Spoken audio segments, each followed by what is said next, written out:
Wonderful, Mark. So thank you so much for joining us. Evening time for you in Australia, morning for us in the UK. So it's great to have Mark Sayers with us. And one of the first things, Mark, I'd love to explore is what is life like in Melbourne right now? You're ahead of us in a sense. We're in lockdown, I think, 3.0, our toughest lockdown to date in the UK. But you guys are out the other side. So, I mean, what does that look like just in terms of life and particularly church? Yeah, so I've run out of the days, but I think in our city it's like 34 plus or something like that of days without a case. And the whole country's had a number of days. I think there was one case in Perth yesterday. So it's this sort of fascinating fortress Australia, really, and sort of how it's, so to fly into the country from anywhere, you've got to go into a 2-week quarantine, and they've upped the security around that, particularly with the UK, Brazil, South African variants. It's interesting. So we still have some restrictions. So going into like retail stores, you still wear masks. I think it's 30 people can come to your home. We had our first in-person church service yesterday, which was almost a year, just shy of just around 11 months since we were together. So that was really strange. We had to wear masks and we weren't able to sing. We just started slowly because for us it's been such a long time. I think you guys sort of had a bit in the middle where you could gather.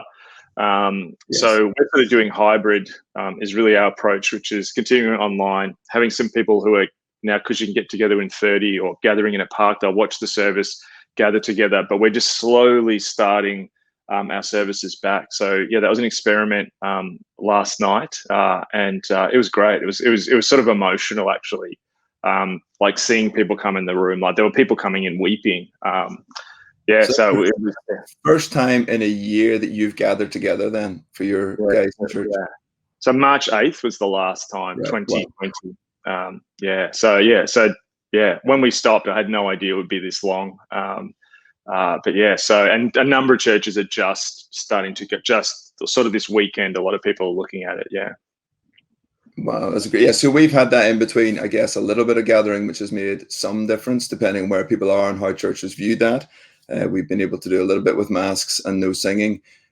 So maybe not quite the same impact for us in terms of that a little bit, but then we're now in this phase where most places in the UK you can actually meet, but most churches aren't because of the context around. It's just not seen as something that's probably wise to do in this moment. Part of it would be fascinating to hear more then over the next few months as you guys probably still take a lead in that in terms of the gathering. And I mean, how does that feel for people coming out of that phase and into this gathering phase, even in general? Well, I think the thing we were surprised is the churches have changed so much in 11 months in terms of Australians are moving. And, I've heard some of this around London and some of the big cities, but particularly people are moving out of Melbourne and Sydney to regional areas. Australians are on the move also because of the sort of national, like closed border. You had a lot of people who were from overseas who then has gone home. So we had a number of people who were from other countries who are part of us who've returned home, and then people who have come home from places like, America and the UK. So it's really weird. Your congregation emerges after 11 months, but in a sense, they're really different. And even people who were like, we have 2 locations and people have moved around within Melbourne. So we sort of almost feel like it's almost like replanting in a way. Yeah, and that's what I mean. Have you been doing any survey work or engagement work, or how have you got plans as to how you might track who's still showing up, who's still there, and who's moved, and how you begin to navigate that? Yeah, it's been really hard. I think that's one of the challenges, and probably because we've got a lot of millennials as well. Where I heard of some churches were ringing around, but classically the culture is a little bit of not answering your phone. We're able to see some of the data, but yeah, I think you could sort of see what it was like. And I think also the other thing I realize is I think we've still got some period to go, during this. So I think we're sort of looking like how long does this go for? I think it was London School of Economics was saying yesterday. Their global health unit was talking about, sort of another 2 years. And part of that might be Australia, like we are where we are now. We're cut off from the rest of the world. So yeah, we're sort of seeing this, I guess, as a halftime break. And is anybody talking about what the kind of numbers might look like in the church. I think the Church of England have talked about some significant amount of churches not reopening. In fact, there was a piece just over the weekend about it being even higher, potentially 20% of parishes not coming back, but we'd heard numbers of 9 and 12% before. Are people talking in those kind of scales within Australia, or a sense of which, or are you hearing or sensing something about what impact this might have on the church in the next season? Yeah, I've heard that from the UK and read some things, and also in the US, I know like church seeing a lot of people not coming back. I think what I've always done in the past is I've sort of looked to the UK, looked to the US as sort of like often will mirror trends, but Australia has just been approached this so differently, reacted so differently, and just all these different trends. Like like they're saying social cohesion in Australia has strengthened, so we're a more united country. Socially, which is very different to what's happening with other countries. There was a big prediction around mental health going into this, and there has been an effect on mental health, but there was a prediction of a suicide sort of surge. We've actually had the opposite. We've had suicide numbers dropped during the pandemic. So I'm sort of on this, I'm very reticent. So we don't know yet. I haven't seen any research saying what people will leave, but I'm sort of just going slow to see what it's like. And also we don't know, like I think Vietnam was very much like in the position Australia was. They've had a surge. Some of the other Asian countries have had that. So who knows where we're going to be come our winter as well. That's the other thing I think people are eyeing off a little bit. Like, if something got out in winter, what's going to happen. So it's going slowly, I guess footstep by footstep. Yes, because I think we discussed it once before, the Barna research had seen potentially as high as a third of people no longer checking in online to the church that they had previously been committed to. We did some stats in the UK. We saw some good engagement. Actually, millennials was one of the better. And I think you talked about a survey in Australia that also seen high engagement amongst millennials in this season. So we've seen both encouraging stats, I think, around prayer, around reading Bible, about attending church. And actually one of the more substantive surveys by YouGov saw, I think, a 5% drop, but also, 4% drop and a 5% uptick. And I think my own sense is that's probably true as well. We have seen a group drop off who may not come back or very slowly, and another group take up, and they'll offset. So the overall figures might be less interesting than the trends within that. Yeah, that's very true. So I want to vaccines then is big for us, and less so for you. Just one of the cultural trends out there. I think as we're recording at something close to 12% in the UK. That's our big figure. Israel's the world leader at the minute, but we're coming behind. But of course, vaccines not really playing a trend for you at all. But again, this feeds into conspiracy theory. This feeds into where our hope is found. I know you like to watch global trends. So although Australia's not vaccinating at this stage, have you been observing anything interesting around the vaccine discussions and vaccine nationalism? Yes, yeah. So Australia's taken a lot longer because we didn't have this pressure, because we didn't have cases or very few cases. We've had the luxury of being able to test a lot more. So we've had a much more rigorous sort of testing process, and I don't think all the vaccines have passed our testing process yet. So that's sort of what it looks like at a local context. But I think, it's absolutely fascinating. Sort of, it's a bit like a global arms race with the vaccine, and particularly how that's, I think, playing into bigger trends. I think it was one of the German ministers hinted at this morning that Europe may have to, actually take Chinese and Russian vaccines because of the shortfall in the EU. And already seeing disinformation campaigns sort of flying around the vaccines. But in many ways, this is sort of what we expect. That one of the big trends happening that I think has been accelerated by the pandemic is, I guess, a new sort of geopolitical arrangement in the world. And I think vaccines is probably at the forefront of this at this moment. So talk to me more about that, because last time we spoke things like QAnon, we discussed a little bit, and this was just before Christmas for something we were doing within Evangelical Alliance. I'm curious as to where you think that's going next, because I watched you post a couple of things around that. But that seems to me to be tied in again with this larger conspiracy, disinformation. We were talking about Navalny in Russia and different things. There's lots of things going on globally. Culturally, large scale, where's that going in terms of disinformation? And then I suppose, why do we care? Because I still get people saying to me, you talk about QAnon the all the time, you, for example, and me. So what? That's not in my world yet. And then I'm speaking to other people, for example, in Wales, who are saying, oh, this is a big deal in certain areas. So I suppose bigger trends around this disinformation stuff, particularly in vaccines, maybe, and then why should anybody care leading a church? Yeah. Well, I think anyone should care because it'll creep up on you very quickly. And having spoken to people who, have had this take over their church, it's happening really quickly. And, I'm presuming most people have a sense of what QAnon is, essentially an internet conspiracy theory, which is like a meta conspiracy theory. And, I think last time we spoke, we're just sort of talking about it and outlining it. But, we saw it, have real world consequences. I think my sort of real interest was piqued when there was a big sort of anti-lockdown protest in Berlin. I think it was in August. I'm trying to remember, maybe August the 30th. And, there's a group of sort of far right plus QAnon people, and some attempted to storm the Reichstag, which obviously is filled with all kinds of symbolism in German and European history. And I think that was actually an early warning sign of what was to come. If people with American flags and QAnon T-shirts mixed in with some German far right in Berlin can, attempt to storm a government building. We then saw that at the Capitol building, where the QAnon movement, was very front and center. And there's now a term in America, Evangelicals.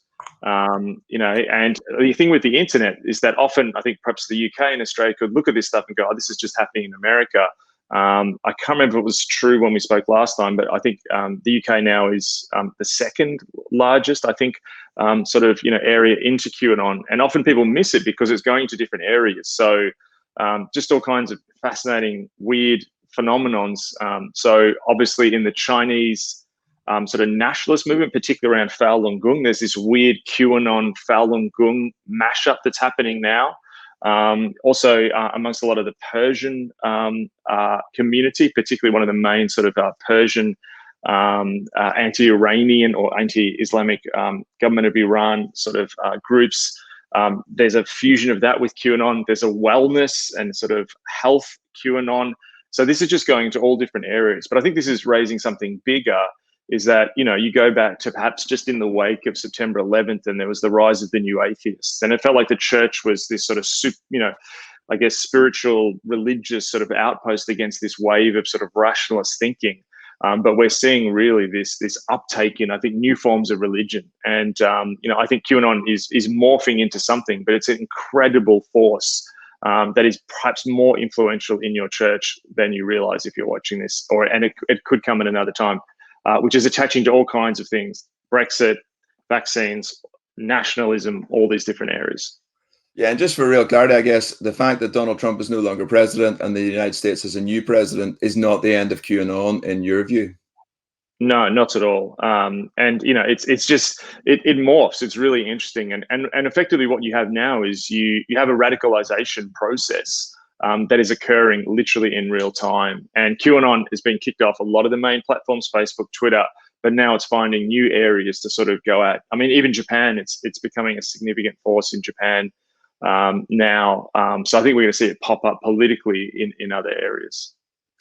And talking about that election, then with the election of Joe Biden and Kamala Harris, you've commented, I think, and others before, look, the US is less influential in one sense, but when you look at something like the Black Lives Matter protest, that ultimately, came from the States and went global. So I think there's two conflicting trends in that the US still remains globally hugely influential, but their church is arguably in a unique position that is, behind sounds pejorative, but it is in a very different context, if we say, and arguably behind Australia, Canada, the UK, and others, which have moved into a much different post-Christian space. So our learning from the US church is highly limited. So two different questions there. What is going on in the States with this new, presidency, and what do we learn church-wise, or how do we engage with our brothers and sisters in the States? Yeah. Well, I think the first thing, I think Bruno Massais talked about, Biden being the kill switch. There's an element that lots of people, particularly in the commentary class, it was like, oh, normality has returned, Biden's there. And there's definitely that sense to his personality. But you still have a very close election where you have a huge amount of people who believe that the election was stolen. And there's a number of really troubling, if you look at political science indicators around, whether people will accept the results of elections, whether there was a peaceful transition of power, I mean, the fact that, I don't know how many it got up to, like it was 50, 60,000 National Guard troops in the capital. The irony too of, I think it was, Foucault talked about the boomerang theory that people, or countries would use in their colonies sort of repressive techniques, and that eventually those repressive techniques would be used, at home on their citizens. And sort of, there's almost been this update of that where, you look at the fact that you had in Baghdad, when the US came in the Gulf War, a green zone in Baghdad to secure the government buildings after there was a significant Al-Qaeda attack. I think it was on the UN mission there. And then to see now the capital, and they're keeping a lot of the fencing, and they're keeping a troop presence in the capital. And there was even reports of like IEDs that the troops were told to look out for IEDs. So it was this bizarre moment of sort of flashback. So I think the US has some significant warning signs going on, which is happening in multiple areas of culture. And particularly one is the church. The church is incredibly in crisis in the US, split in incredible ways. And we're talking, obviously Evangelical Alliance, and just the word evangelical in the US now is almost this danger sign for many people. So that has huge challenges. And I think that there is this element where I think you're right in the sense that the US is not as powerful as it was, and has an increasing competitor in China, but still it's still powerful, and US going through crisis, and I actually think entering a new kind of post-Christianity, whereas almost we're used to this apathetic post-Christianity, I'd say in the UK or Australia or parts of Europe or New Zealand or Canada. You've got this very sort of almost religiously, politically charged kind of post-Christianity happening in the US at the moment, which is, I think, going to have spillover effects for us, who speak English and are part of the evangelical world. Yeah, I mean, we're certainly aware that are we in a post-evangelical world? People sometimes say just because of the term, as you say, and we certainly would love to see that reclaimed. We think there's a deeper meaning as the Evangelical Alliance and as a global engagement. Why should the US get to define a term that's used by 1 billion people globally in this moment? And that's certainly one of the pushbacks. But I think I just want to explore that more, that sense of, so there's a reaction post-Trump, and it's not the apathy. It's not a kind of agnostic or we don't care. There's something more aggressive in a sense, a more hard-stated anti-evangelical. Is that a reaction to the religious right, a reaction to Donald Trump? Is that what you're saying? And a kind of rejection of that term and everything that it stands for? Well, I mean, what's really interesting if you look at the US, which is different to the United Kingdom and Australia, and that has a revolutionary concept. The royalty was thrown out, and it was a new kind of republic built on Enlightenment principles, and part of that was revolutionary. That was almost back to a U0. Europe was behind us. We could start something new, and it's this fusion of Enlightenment rational thinking and sort of Protestant Christianity.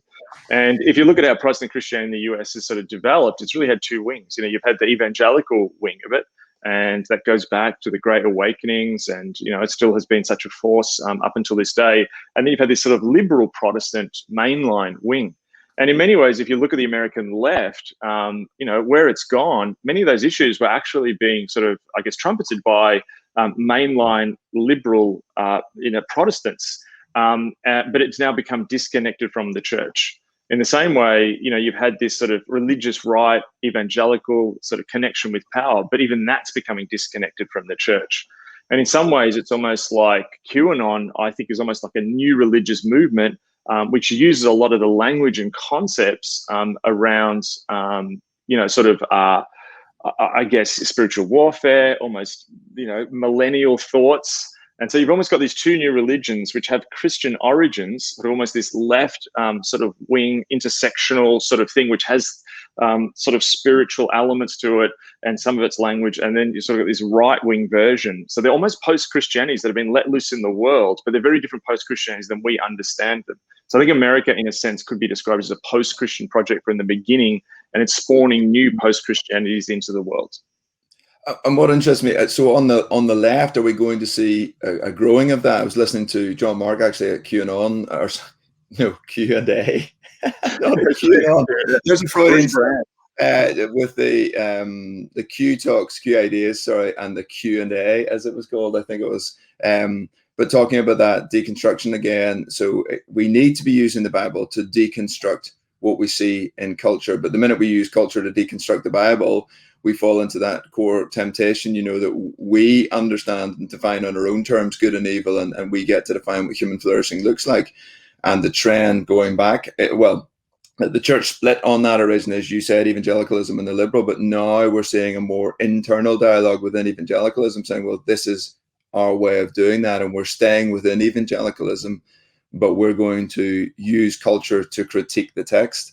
And often we've come in with pre-existing ideas and are going to push back on that. And so it seems to me, having seen the QAnon stuff, and I wonder what's going to happen with a much more confident and engaged move from the left that used to historically say, well, we've changed and we're moving out, to saying, no, we're staying within and we're going to challenge and undermine evangelicalism from within. Do you see something in that?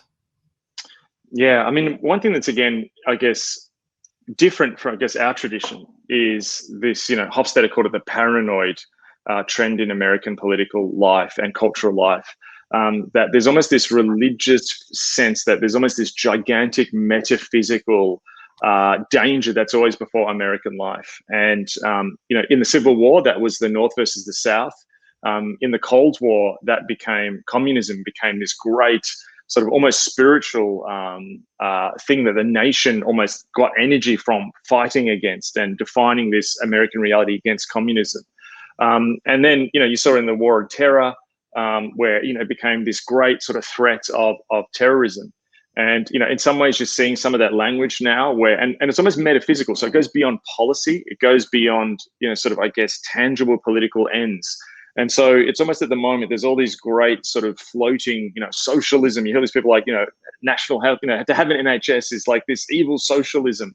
And almost now you're seeing after the Capitol riot, almost making some of the same mistakes, I think, made in the War of Terror, where, sort of always going after that outwardly focused, sort of, I guess, counterterrorism thing, pushing it inwards, where there's sort of this, dangerous right somewhere. So in a sense, some of that language you're hearing, I think, from the left, where it's not so much like, let's change this policy. It's almost like there's this great evil out there that lurks beneath American society, which must be removed. So yeah, it's interesting that even on both the left and the right, you still have this sort of spiritual forms around it. I mean, the interesting thing that's happening to the left at the moment is there's a new counter left to the left, and people call it the dirtbag left, which is much more economically old school left, which is really countering the sort of more mainstream left at the moment. So I actually think what you're going to see is that's coming into the church as well. And there's sort of a battle happening on the left as well. So I think you're going to see, I think the trend is not going to be so much left versus right, but actually fragmentation. Okay, now I'm just conscious of time. So two things I'd love to add. The first one then is the bigger cultural trends. What are you reading? Where are you observing something interesting? I know we've touched on this, but is it what's going on in China, and is China turning inward? Is it Russia and Navalny? Or is it something entirely different with the vaccines and everything that's happening? I suppose if you're a church leader, often people say they go to this cultural moment and they look at some of what you're doing to see, where should I be looking? What are some of those deeper trends sitting in below? So maybe in a minute or two, what are you seeing culturally? And then in a moment, I'll ask you kind of as a church, where are you leaning, and as a church leader more expressly then? The big thing I've been fascinated by is, I guess, coming to the end of what I would call the Anglo-US order. And it's really interesting that around 1939, in the 30s, into the early 39, 40, 41, there was these conversations which began where sort of like there were key thinkers in Britain who saw that the British Empire was coming to an end. They wanted to continue. They realized that Britain couldn't do it by itself.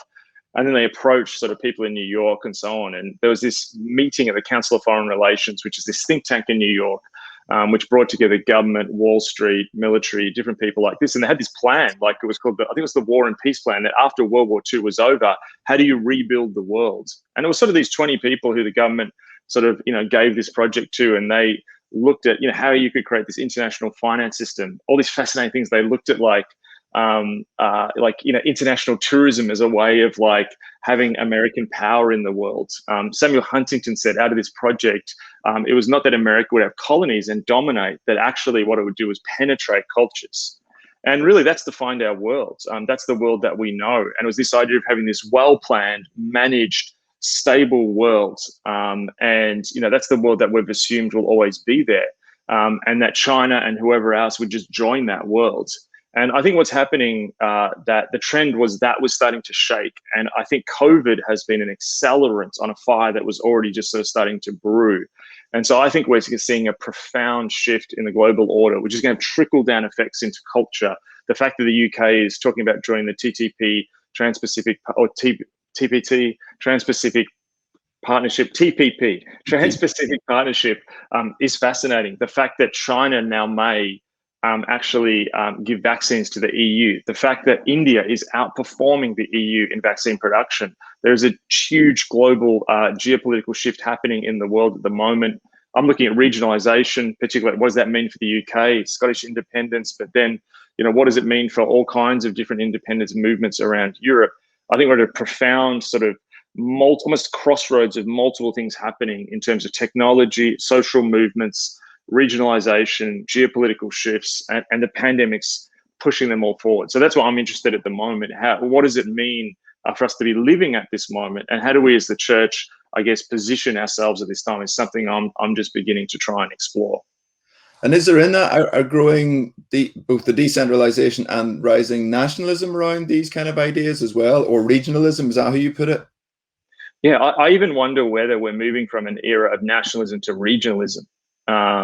Australia, which has states, which we never think about, like Australia was colonies that became one country. It's been great. Like our states are almost operating as independent countries now. And I think what happened is COVID put us in place and no one expected this. So it's this weird moment where like you're connected deeply to your region, but then you're connected to the world as well, all at the same time. But across the world, you're seeing these regional movements. So, I think that's going to present challenges, particularly for the church in the UK. How does it guide a period? What if in the next 10 years, there's an increased regionalisation of the UK and independence movements across the UK, perhaps in surprising areas? What does Evangelical Alliance look like if all of a sudden you're in different countries?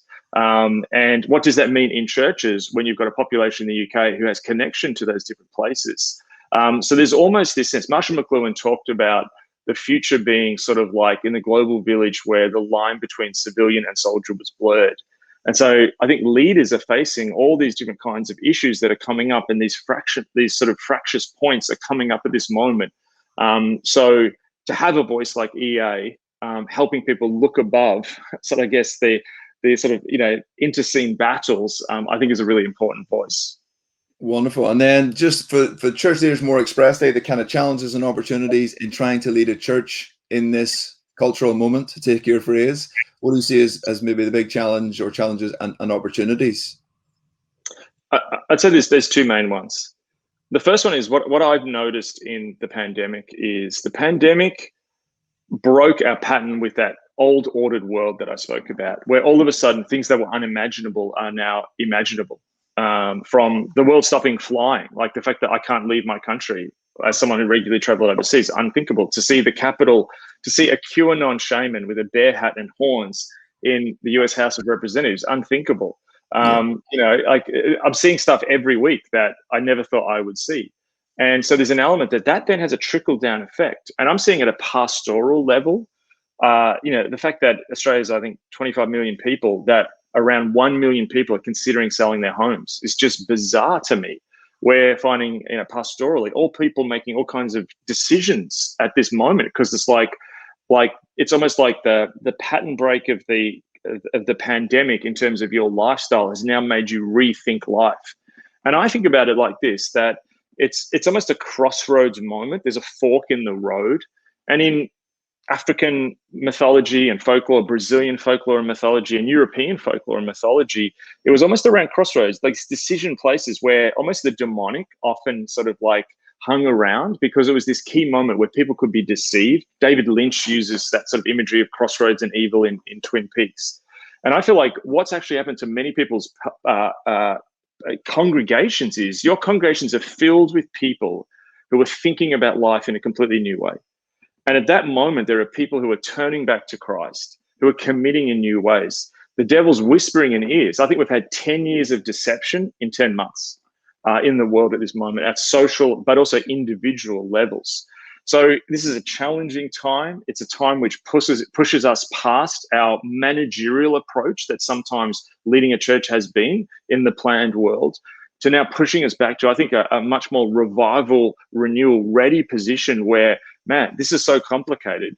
We have to turn to Christ first. We can't think of 12 months plans. We're thinking of 12 weeks plans. But I actually think there's an opportunity here to actually sort of say, I'm in again. If there's a fork in the road, that's also a question back on me. So I guess my encouragement to pastors, to leaders, to people leading churches, are you in for the second half? And if you're in for the second half, you've got to play differently than you played in the first half. And you have to play, and you've got to pray and be on your knees and not rely on what we've relied on in the past, that perhaps was actually something stopping us from really accessing the full power of the gospel that comes when we actually realize that we have no power. I'd love just I want to ask you this, because you've said, I think, that vaccine isn't binary, and others have said this, look, it's not a binary moment and we're sensing that, we're in it. But at the same time, is there a danger 6 months from now that lots of people just go, phew, we got through that? The crossroads moment and the jarring moment only lasts so long, and there's a certain degree in which people will go, that we got through that moment and we can just go back to a certain amount of normal. It's never back to the same normal, but people go, we survived that. Technology, medicine, those who survived go, we got through that. And that kind of more, I suppose, Taylor's cross pressure, contestability of belief moment kind of slips away, and people go, we've no interest in anything more. That this was an unusual moment of heightened engagement. Yeah, I think there's a couple of things. Nicholas Christakis is, writing a book on COVID. His argument, it's like you had the Spanish flu and then you had the Roaring '20s, afterwards, because people just went out and partied. I think what's different now is, the Roaring '20s after World War I, you had this sense of, normalcy had returned. The stock market was good. But what comes after the '20s? The '30s come after the '20s. And I think we're having the '30s at the same time we're having the Spanish flu. There's unprecedented political pressures in many countries. What you're seeing, Holland, had a number of riots. We saw all across Holland just last week. But that was also connected to previous things politically happening in the culture. The pressures on individuals that we're seeing, is unprecedented. So if COVID goes away tomorrow, there is still so many of those political pressures, cultural pressures, national pressures, geopolitical pressures, technological pressures. They're all still there.